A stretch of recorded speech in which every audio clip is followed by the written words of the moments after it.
Welcome back. As you know, I am Eli, the computer guy, and in today's class, we are going to learn how to destroy the internet with the ultimate AI-powered Autoblog. So when we talk about an AI-powered Autoblog, basically what we're talking about here is we are going to take somebody else's blog post. Basically, we are going to scrape their website.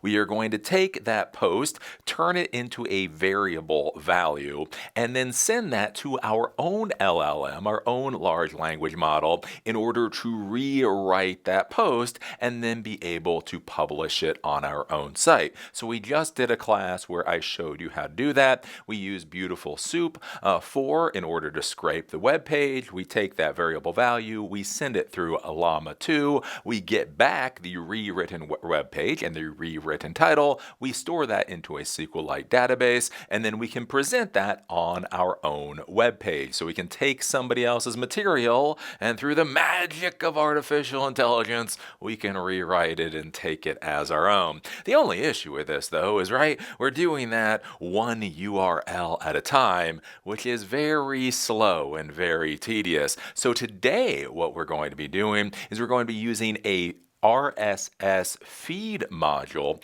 to be able to take web pages RSS feeds. So RSS stands for Real Simple Syndication, and basically what this is these are feeds that most web pages put up, and they give you certain information, right? They give you basically the title of what a post was, they give you a link to the post, they give you a bit of a description, the whole 9 yards. So basically these were used for old RSS readers. Well, the cool thing here is we're able to get a link to every single page that they publish. So what we're going to do today is we're going to take all of these links, we're going to put them into a list, we are then going to feed those links one by one to Beautiful Soup, grab the text out of it, send that to our LLM, publish that post to our site, and do the next one, the next one, the next one, the next one. The other thing that makes this like the ultimate AI Autoblog is we can actually add in multiple different RSS feeds. So let's say you want to have a tech blog, but you don't really want to write.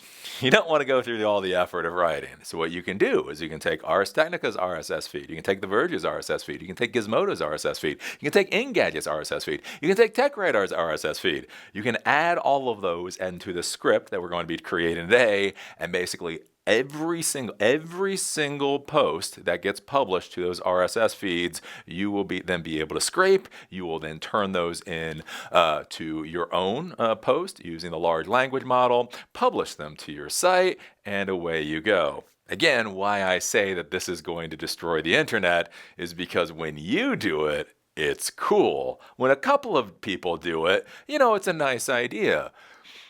When everybody starts doing this at scale, again, imagine all those SEO marketers out there that start unleashing these relatively simple scripts. Basically, it took me about 2 hours to write the script, soup to nuts today.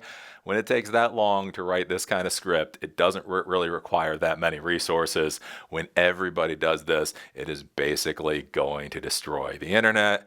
So anyways, I guess I'm foreshadowing. I'm foreshadowing what's going to happen to the World Wide Web over the next couple of years. So now let's do a demonstration of what we're going to be creating today. So this is the web app that's been created with the Bottle web app framework that you can use with Python. So basically we have two scripts today. We have a processing script that's going to go. It's going to scrape all these web pages, turn the values, send it through the AI, get back what the results are, and save that to a database. That is one individual script, and then the other script is actually going to give us this web page itself. And basically you can see here the heaviest of metallic rockets has reached its final cosmic destination as the world says goodbye to the Delta IV heavy rocket. Blase, blase, blase. Joaquin Phoenix find his ideal match in Joker. Kobo brings vibrant color.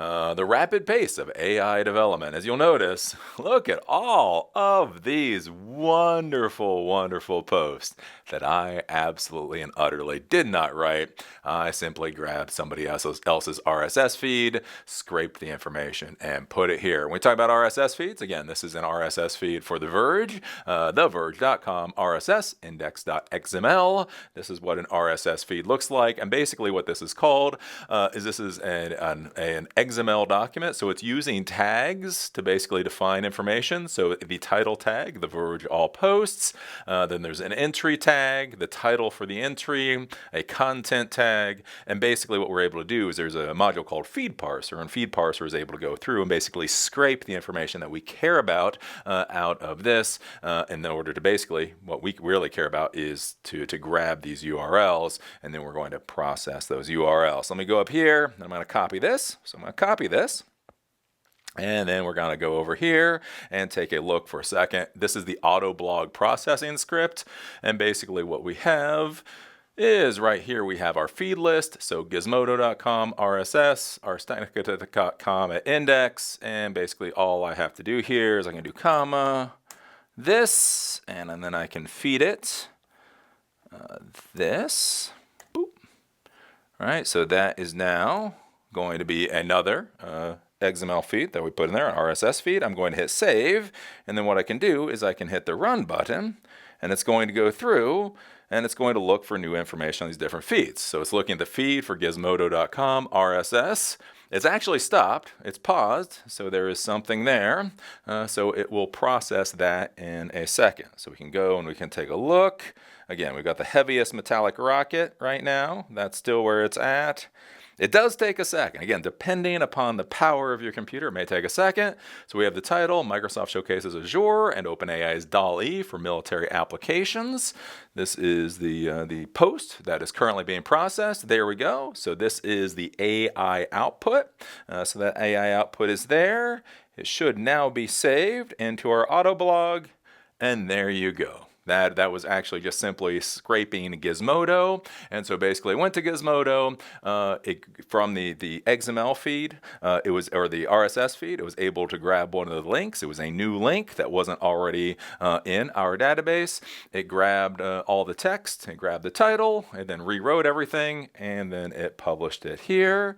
And there we go. We now have an urgent update one, and as you can see, this is now just simply going through, and it is creating these posts, basically just running through the script. Chucky returns to reclaim the throne as television's premier horror comedy, and it's going through right now, and it is going to rewrite that particular post to give you the ultimate of AI-powered autoblogs.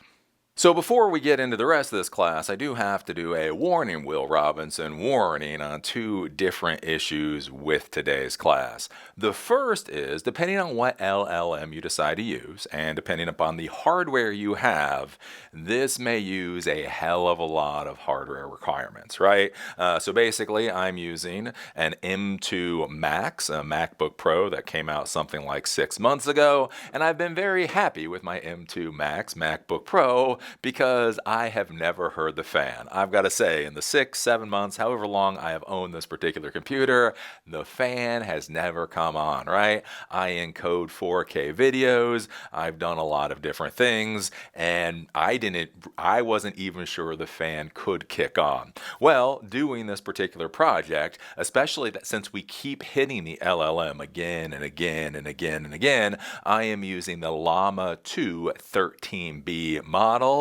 And holy hell, this little thing at a certain point does start to sound like a vacuum cleaner, which again was a bit of a shock. I actually had my earphones on, no lie, I had my earphones on, and then I started hearing this buzzing. And I was like, what is that? Like, I was trying to figure out if it was coming through the earphones or whatever, or if my wife was literally vacuuming. And then I took my headphones off and listened to my computer. It was like, oh, wow, this is taking a lot of resources, right? So again, if you go through and you go to an RSS feed, many times there'll be something like 30 articles, 30 posts in that RSS feed. And remember, you're just going to be hammering the hell out of your processor or your GPU.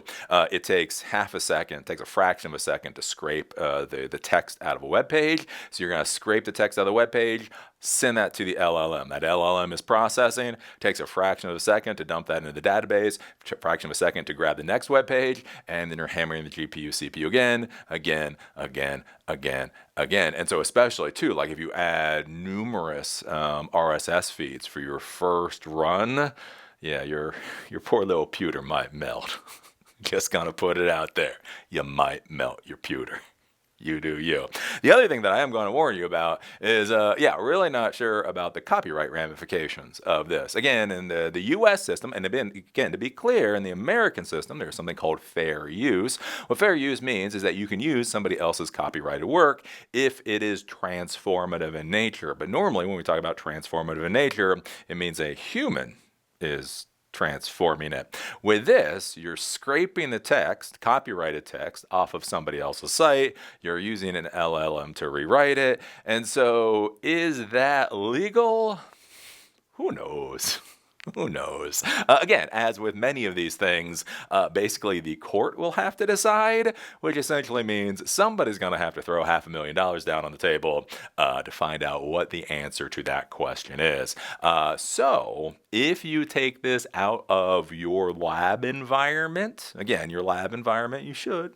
Not a lawyer, but you should be safe in your lab environment. If you take this out of your lab environment and you actually post this to a web-facing web application that other people can access, you might get a couple of copyright lawsuits. That is something to be careful about. One of the interesting things that I've seen, and again, one of the reasons it's interesting to do these types of projects is to start to see where there can be weird little issues. Because one of the things that you may say is like, well, okay, it's completely rewriting the text, right? So that's transformative. I should be fine. How would Ars Technica even know that I used their material to create this AI content? And the interesting thing I noticed that with here is basically one of these sites is they basically start talking about Ars Technica, right? So this was ripped from an Ars Technica post.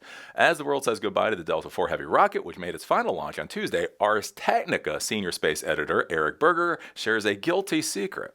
So one of the interesting things to think about, again, on either side of this, being careful that you don't get sued, or laying traps so that you can sue other people, is by putting certain text into the posts before they get ingested. Some of that text may come out the other side, and if somebody just has this on an automatic process and does not go through and do any kind of editing, that type of thing, there may be fingerprints like this to show, different content companies that you're, again, I don't know whether it's stealing their content. I'm not going to say you're stealing their content, but that you're doing something with their content, and they may want to throw $500,000 at you to try to stop it. So anyways, those are the warnings there. Again, it takes a lot of resources. We're using Llama 2 13B today. Depending on your computer, you have to decide which LLM to use. And then beyond that, do be careful about the legal implications of this if you are actually making this web-facing. Now let's go into my favorite part of all these classes, architecture. You know how I love me some architecture. So anyways, on this, we have our computer. So again, I'm just using a MacBook Pro. For this, you do not need a server, anything like that. You can use Windows, you can use Linux, you can use a MacBook, you can use a server if you want, but you don't need to.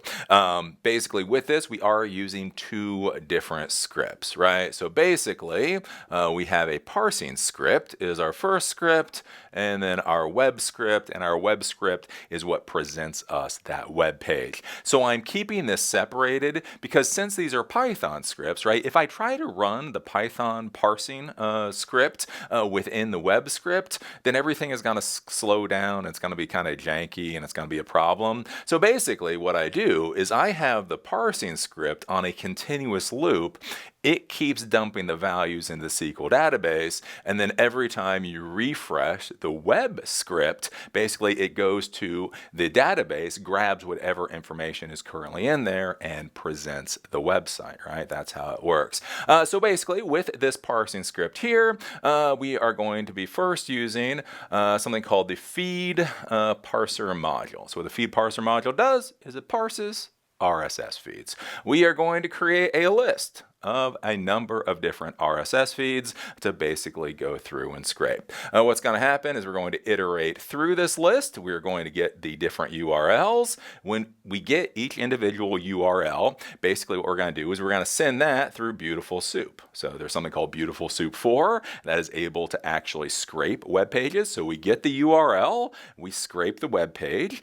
Once we have that, we are then going to send the scraped information to Ollama. Right? So one of the things is you're going to have to make sure that Ollama is running. We've been using Ollama for a number of the previous classes. I like it because it's a local LLM framework that we can use and works really well. And so basically it's going to go to Ollama. Ollama has to be running. I am using Ollama 2.13b. You could use 7b. You could use Pi. PHI is a much smaller model if that would be better for your machine. Anyways, you just put that into code, whatever you're going to be using. Once we get the results from that, we then dump those results into the SQLite database, right? So we're going to get the RSS feeds.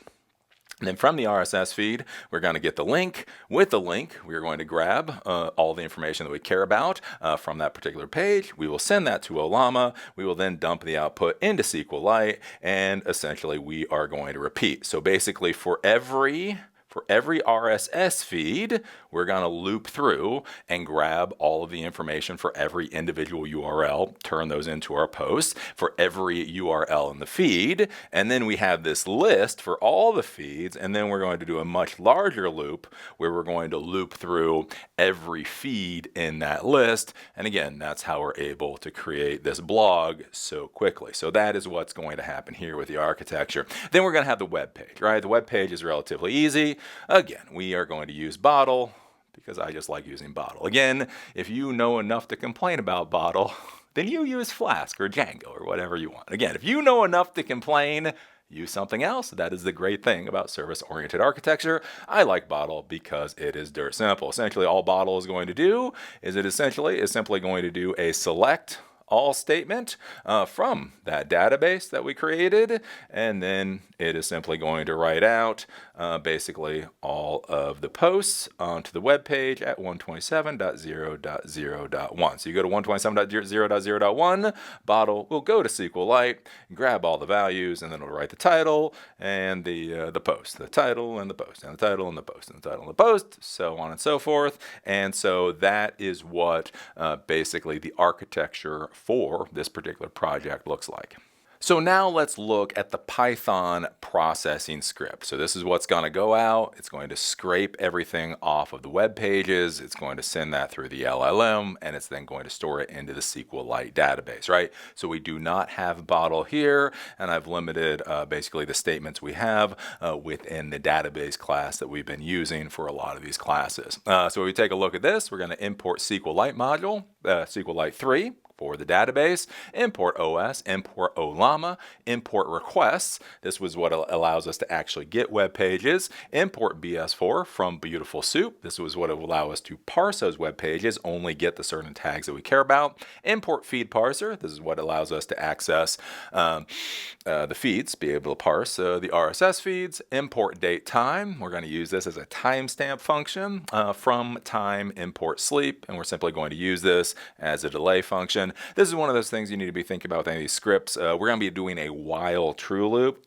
So basically down here, the main thing that's going to be happening is while true loop. We're going to clear the screen, and then we're going to run this collect process function, and that's where we're going to process everything. And then we're going to sleep it. So I'm going to sleep it here for 5 seconds, just so everything runs a little bit quicker. Something that you want to think about in a production environment is you may want every time this loops, you may want it to pause for a minute, 60 seconds, or 5 minutes, or 10 minutes. One of the questions you have to ask yourself is, do you want this continuously looping, or do you want this to pause a little bit? You might want to pause, not necessarily for your system, but more if you're worried about security implications for these sites that you're going to. If you keep hammering the ever-loving crap out of those sites, you may put up some kind of automatic security defenses that they might have. So that's one of the things you might put a delay in here, maybe even 10 minutes, something like that, just so you know you're not hammering hammering the hell out of their sites and causing some issues for you. All right. We have a class of database. We'll look at that in a second. We have a parse function here. We have a write title function as we did before, a write post function as we did before, and a collect process function. We then have here, this is the first thing that will actually run as we go through, the database class .dbCreate. So basically what's going to happen is all these are functions, so they don't fire unless they're called. The first thing that actually gets fired off is a database.dbCreate function. If we come up and we take a look at this, basically what we can see is this is our create function here. We have the create table if it doesn't exist. Again, one of the nice things with SQLite, we're going to create a table called entry. First is we're going to have an ID. We always need a primary key, so this is just a number, an auto-incremented number. Then we're going to have a timestamp, so we want our own timestamp to dump this in. One of the things I will tell you about RSS feeds theoretically have timestamps. I will tell you, having done a lot of these projects, the timestamps are horrible. Either they don't really exist, or they're malformatted, or they're just damn disasters.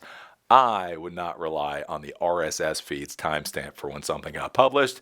I'm just going to use my own timestamp. We're going to have a thing for link as text, post original, so the original value that you scrape in, we're going to have that. We're going to have title text, so basically the rewritten title, we're going to have that as text, and post, we're going to have that as text. So this is going to be the new post, and so this is our database table. So one of the nice things here is having this post original. One of the things you need to be thinking about is what happens if you upgrade your system in the future, right? So right now I'm using Ollama 2 13B because that's the best that can run on my machine, right? There is a 70B model that sort of works on my machine. Not really. I'm not going to do it to my machine, right? 13B is already grinding the fan. I'm not going to do a 70B version. Well, one of the things is if you keep that original text, then one of the things that you can do is when you upgrade your computer in the future to be able to run a 70B model or the next better model, since you have that original text, you can literally just rerun all of this off of the information that's already sitting within your database to rewrite articles, maybe just so that they're new, refresh them, or that they are a better quality. Again, 70B will write, theoretically, it'll be a better written post than a 13B versus a 7B versus a Pi. So you might start with using the PHI model, which will give you a pretty crappy result. But then, again, you upgrade your system, you still have all of this original text, you can just write your own script, basically reprocess the text that you've already have. So with these RSS feeds, basically, they will give you like the last probably 20, maybe 30 articles that a site has written. So once you get, a month into the future, you can't, the RSS feed basically is not a feed of the entire site. It's only a feed of the latest articles. So if you get a new model and you run it against the new feeds, you will only be able to rewrite anything in those new feeds. By having this old text, you can rewrite what you already have in your database. So if this system has been running for the past 3 years, you can rewrite everything that's been in there for the past 3 years. Just one of those things to consider. So that's the database create. So while true, so we are going to be doing a while true loop here. Basically, while true, so it's always going to loop. Loop, loop, loop, loop, loop, loop, loop, loop, loop. And again, this is the kind of thing you would do in like an infrastructure type system so that you can just start this and then it will run in the background. os.system clear. So basically what this is going to do is it's going to clear the terminal screen just so it's easier to see. And then we're going to run the collect process function. We're then going to go to the collect function process function. In here, we're going to have our feed list. So currently, I just have the gizmodo.com RSS feed, and the feeds arstechnica.com, Ars Technica index. So this is the feed for Ars Technica. This is the feed for Gizmodo. You can simply do a Google search for any feed that you care about and basically dump it in here. So basically, I use these slashes for the next line just so I can put each one of these on the next line and go from there. For feed in feed list, so this is the feed list. Each one of these will be feed.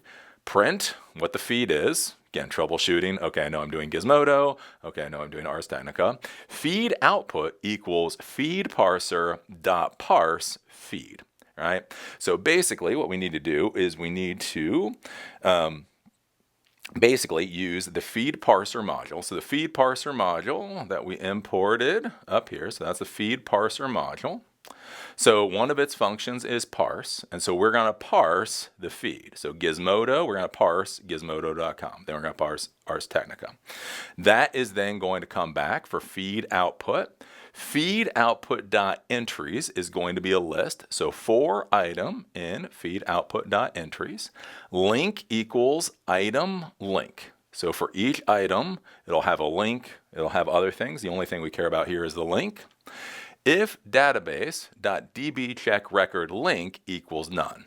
So the first thing that we have to do is we don't want to keep creating the exact same post over and over and over again, right? So I have this check record function to see if this link exists. If we go back up to here, so under the database class, we have the check record. So we bring in the link.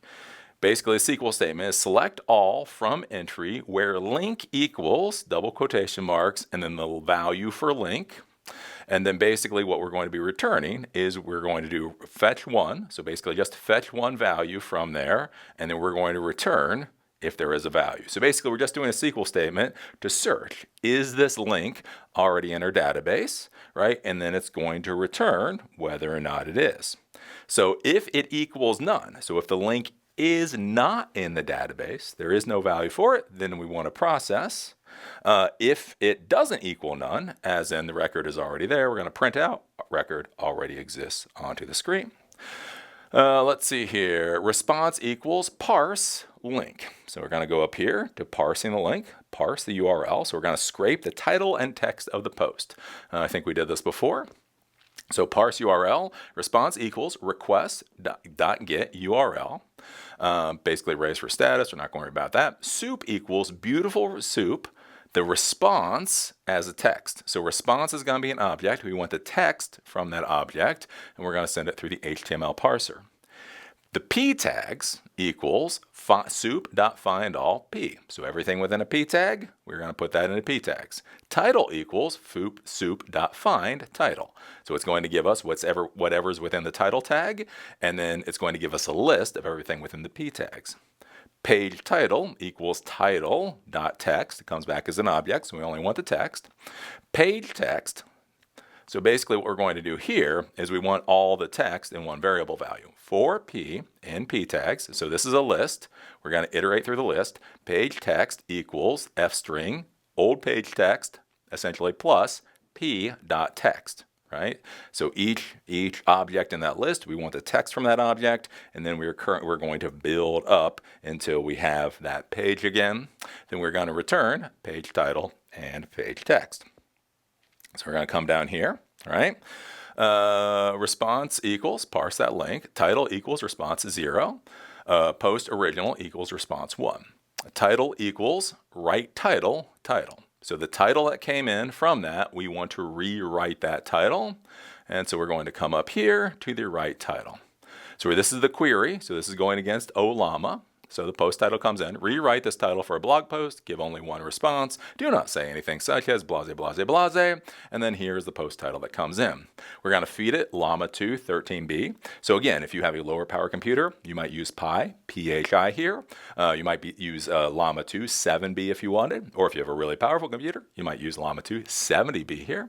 Anyways, this is a query that you put through. We're going to get the response back. So response equals response message content. This is where just the text is, and then we are going to return that response for the title, right? So title equals write title there. The issue with the title is we need to clean it up a little bit. So again, with every LLM, it has its own stupid-ass formatting that's going to give you. And again, that's one of the big things with playing with this is you need to figure out what garbage it's going to give you so you can figure out how the hell to clean it up. There's this weird thing with Llama where it'll say the new title is : and it'll give you the new title. And I don't want all that as the new title, right? So what I'm going to do is title equals title.split. So we're going to split the title into a list based off of where that : is. So the new title is, that will be index 0, and the actual title we want will be index 1. Title equals then title 1 for index 1. Title equals title.replace double quotation marks with nothing. So a lot of times for some reason when it returns that title for you, it'll put things in quotations. We don't want that, so we're going to kill that. Then we're simply going to print title, so the new title will print out on the screen like that. Let's see here. Post. So we're going to wrap the post within paragraphs. So when we get the value back from the LLM, it's going to have new lines. New lines are not valuable in HTML. You actually have to put it within p tags, right? There's ASCII formatting and HTML formatting. We need it in HTML formatting. So post equals nothing to start with. Post raw equals write post original. So the write post function, we are going to send the post original value. So what we scraped with Beautiful Soup 4, we're going to send to the write post function.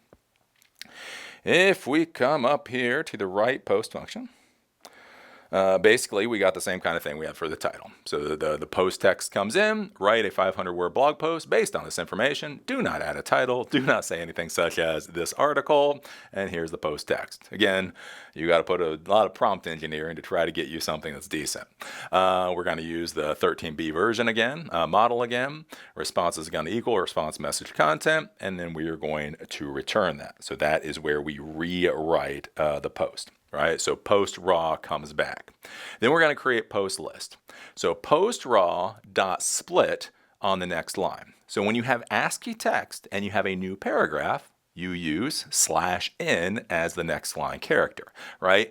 HTML doesn't care about /n's, it cares about p tags. So what we're going to do is we're going to create a list. We're going to split off of those new line characters. And then for item in post list that we created, post equals the old post, then we open a p tag, put in the item, and close the p tag. So every paragraph now is going to be enclosed by p tags. And it's going to loop through, and then the entire value of post now is going to be all the paragraphs actually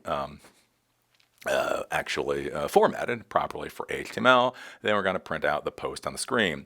Database.db insert, the link, the post original, the title, and the post. So we're going to send the link that came in, the original text, the new title, and the post is going to go to db insert.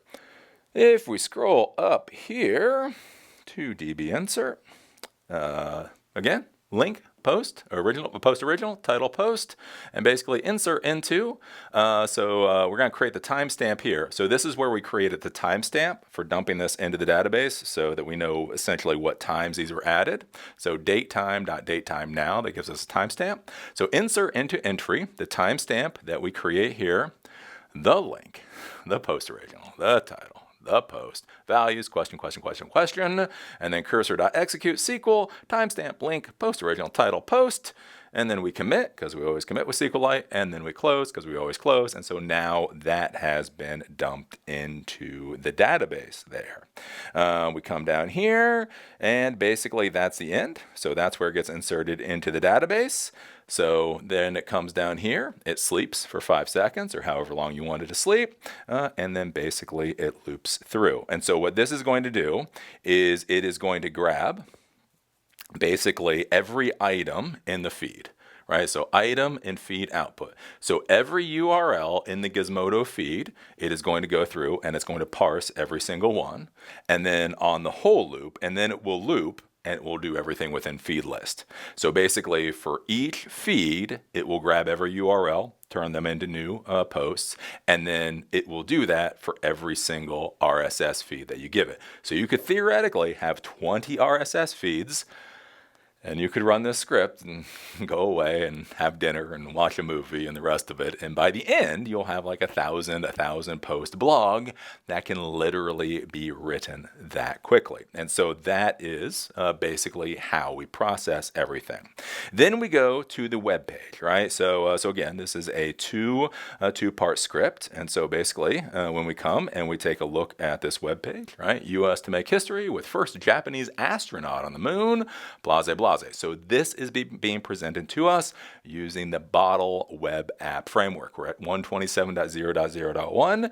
Again, if you understand how web administration works. This could be whatever IP address you have for your system. You could point your DNS at this particular thing. And so this could be EliTheComputerGuy.com presenting this information if you understand how fully qualified domain names work and all that kind of stuff. If you don't, 127.0.0.1 will work for you. That is what's called the loopback address.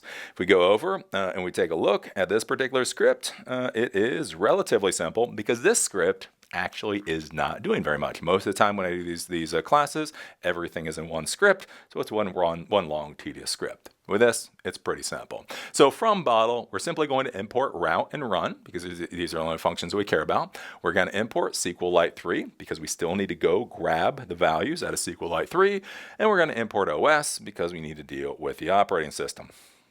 If we come down here, basically, so the @route decorator, so to root, so 127.0.0.1, nothing else, right? To root. This is the index function. Record set equals database.db select. So basically, we're going to go to our database class. We're going to go to our select function. And then essentially all we're going to do is we're going to do select all from the entry table, order by ID descending. So this will be the newest post will be on top, and then it goes down. And then we're going to fetch all, record equals cursor.fetch all. So we're going to fetch all of those values, and then we are going to return them to the function. So record set equals all of the posts that are there. Then we're going to create the page. So page equals for record and record set, page equals page, so whatever the previous page was, record at index 4. So index 4, that's where the title is, because remember we've got ID, we've got timestamp, we have original post, the whole 9 yards. So anyways, index 4 is where the actual title is. We're going to wrap that within an H1 tag. Record 5. So this is the post. We've already wrapped that within P tags. So it's already fine. We're not going to do any additional formatting there. And then we're going to do HR, which is basically a line. So basically it'll be H1 title, blog post, line. H1 title, blog post, line. All right, and it'll loop through. And then all we're going to do is we are going to return the page there. Yep, that's basically all there is to this one. We're down here, we have to run bottle. So run host equals 0.0.0.0. So basically any IP address on this particular machine. If the machine had multiple IP addresses, it would return to all of them. Port equals 80. Again, I am using a MacBook Pro. A MacBook, Mac OS allows me to run bottle easily on port 80. Port 80 is the default. So I can do 127.0.0.1 and nothing else, and it works fine. If you're using Ubuntu or possibly Windows, the security may not allow you to run on port 80, so you would have to use port 8080. What that means is when you pull up this web page, you would do 127.0.0.1:8080. That's the TCP port, and it's not the default, so you actually have to plug that in there. So debug equals true, because if there's any problems, I want to know what the hell my problems are. And there's probably always going to be problems. And that is what gets us our nice little ultimate AI-powered Autoblog. So there you go. Now you know how to create your own AI-powered ultra Autoblog or whatever else, right? This allows you to scrape all of those RSS feeds, grab all the blog posts somebody else has written, rewrite them, and post them to your own site. Whether or not you want to do this basically to create your own site, or you want to do this to understand what you have to worry about going into the future, this is the reality. Again, I know some people out there, when I show things like this, that are of questionable ethics. Let's just say questionable ethics. A lot of people say, Eli, why are you teaching people how to do this vaguely unethical thing? Well, remember, as technology professionals, it's important to understand how this works. The only way you're going to defend your content against stuff like this is if you understand how this kind of system works. And one of the big problems we have in the modern world is people don't realize how simple this is. Again, I got the idea for this, and more or less, it took less than 2 hours to put all of this together. And truly, I mean, I could dump this into a WordPress site and it would work fine, right? Like I'm showing you this simple enough so that you can build it, you can replicate it. But again, when we talk about the whole database issue and all that, I could literally have this just dumping into a WordPress site and being able to build a WordPress site that way. And it really wouldn't take that much more time. Again, maybe a day. If you actually wanted to turn this into a production thing, like it might take you 8 hours for the first time. And then every other site that you wanted to create, all you would do is change the list of RSS feeds, and that would build an entirely new site for you. So one of the important things to be thinking about with this is if you create a content site where there's real value there, again, whether it's ad revenue or people you're paying or whatever, one of the things you might think about is killing your RSS feed. So that's one thing a lot of us realized a long time ago is the original Autoblog system. So the original Autoblog systems would literally just copy just what was in your RSS feed, and that caused a lot of SEO problems. So what you'll notice is a lot of WordPress sites kill their RSS feeds just so those old-fashioned Autoblogs wouldn't work. So one of the things that you might think about with this is, basically maybe you do not want an RSS feed. If your users aren't using RSS, do you want RSS running? A lot of times it's running by default. Again, if you're using something like WordPress or maybe Drupal or something like that. The other thing to be thinking about is the reason I am able to scrape this is because Beautiful Soup can simply go in and grab the text.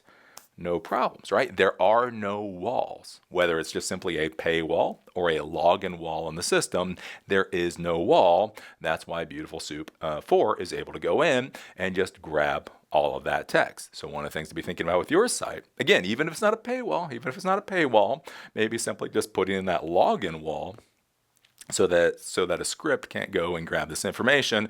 That's the type of thing you might want to look at. One of the big issues that I see right now is, again, a false sense of security, a stupid sense of security, let's be honest, where, so like OpenAI, right? OpenAI has come out and basically said, you can put tags in your pages to tell OpenAI not to scrape your site. So basically there's something called a robots.txt file that Google has used for years. And basically what it tells Google is basically whether or not Google should index your site. If there's a reason you don't want your site indexed, you can use the robots.txt file.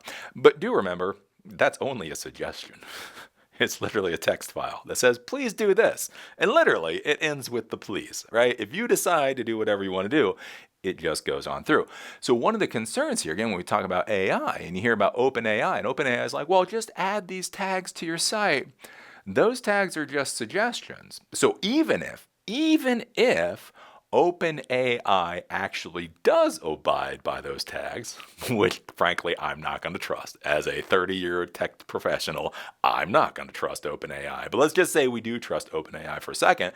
The important thing to realize, that's only OpenAI, right? Any 9-year-old jackass who can put a little Python script together can still harvest the hell out of your site because they just don't code in a function to take a look at your robots.txt file. Oh, I forgot to take a look at the robots.txt file. Oops. Right? So again, this is one of those things to be thinking about when we talk about architectures and systems about how you design your site. The other thing to be thinking about, again, from a security standpoint, is if you see a single IP address continuously hitting your site, do you want to do something about that, right? Because again, there's normal users, right? There's normal users that come to your site and do whatever they do. But like with this, right? Basically every 5 seconds or whatever, well, it takes some time to process sometimes, but every amount of time, my computer is going to these RSS feeds, grabbing it, and then after it grabs the RSS feed, it's then going to the pages, right? That's a very automated process. And that kind of automated process can be tracked if you have logging systems in place, and if you see that continuously happening. If you continuously see that an IP address comes to your RSS feed, and then it reads 2 or 3 different blog posts literally in a fraction of a second, you know that's a scraper. I mean, you know that's. And so one of the things that you can do is with those log files, you can read the log files, and then basically, if you see IP addresses doing this type of thing, you could simply do a redirect, right? Oh, this IP address is trying to scrape us again. I'm just going to redirect these people to CNN.com. Again, don't fail, right? If you fail them out, they'll know there's a problem, and then they'll try to fix the problem. If you just start to like randomly redirect them to CNN.com and Fox.com and all that kind of stuff, again, it's going to be like one of those weird soft fails where it's like, wow, I didn't scrape the right page, but I did scrape a page. What did I screw up in my coding? Nothing. I, as a good administrator, am screwing with you the way God intended, right? Anyways, that's some of the stuff that you need to be thinking about with this, and that's why it's also very important to start playing with these quote-unquote AI systems. Again, these again, as I said, quote-unquote AI systems are incredibly limited. They're not as powerful as people make them think. They're not existential threats to humanity and the rest of it, but they are pieces of functionality. And it is important for you to start to understand how these pieces of functionality can actually be used to understand how both you can use these systems within your organization and also how you can protect your organization from people that are going to start using these things. Because this, my friends, again, LLMs are not an existential threat to humanity. They are an existential threat to the value of the World Wide Web. Imagine this on scale. Imagine SEO marketers, every damn SEO marketer doing this. You thought the internet was bad yesterday. Wait till tomorrow. So anyways, that's about all I've got to say for this. As always, I enjoyed teaching this class and look forward to seeing the next one.